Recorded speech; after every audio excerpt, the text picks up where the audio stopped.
Well, I've just played the Ghost Keeper demo, and the short version is, if you remember Ghost Master, this is that idea brought into today. You command ghosts, drop them into rooms, and scare people until they run or crack. It's the same cozy, spooky puzzle strategy loop I've missed on PC, and it feels good to have it back. Here's how a run plays out.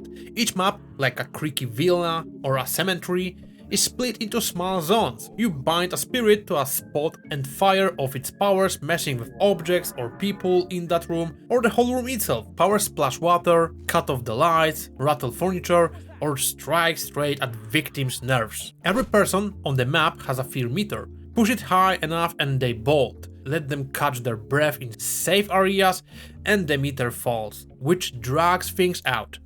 There's light puzzling on top. Many maps hide new spirits you can add to your roster, but you have to set the scene to free them.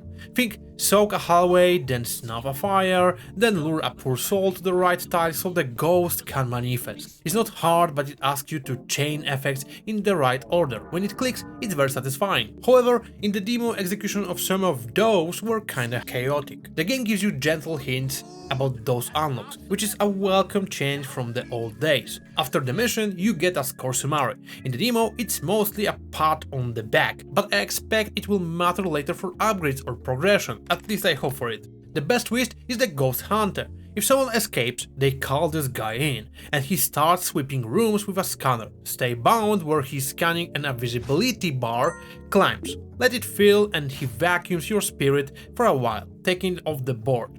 Even if you dodge that, any room he scans is locked for a bit. You can't summon there, which blocks your road and gives survivors safe places to chill out.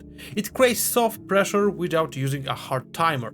Spirits fall into true rough style. Some are pure fear engines, whispers, flickering cold spots. Others are more physical and mean. They shove, slam and hurt. Mixing them keeps people moving and panicking so they can't sit in those safe zones and recover. You can also reposition ghosts freely so you are constantly refredding as crowds shift. I do have a wishlist. Between missions there's a small hub where your unlocked ghost hang out. Right now the demo hands you a preset loadout per map and some powers reshuffle between missions. It keeps you on your toes, but I'd love the full game to let me pick my squad, send points to upgrade and unlock in builds that fit how I like to scare. Then use map specific powers as forced picks that add flavor rather than reset my plan each time. Tone-wise, Ghost Keeper is very much a love letter. At times it leans so close to Ghost Master that I hope the full release pushes harder on its own identity.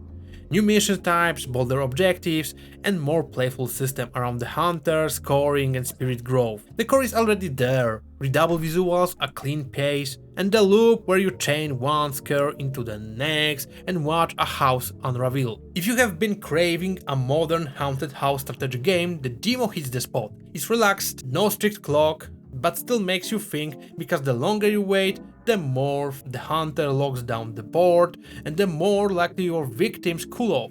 When the puzzle of how do I free this ghost or how do I rob this crowd lands, it's great. When survivor camp in safe room or the hunter bricks your favorite lane, it can drag, but even then you have tools to pivot. Move your bindings, swap targets, or bring in a rougher spirit to break the stalemate.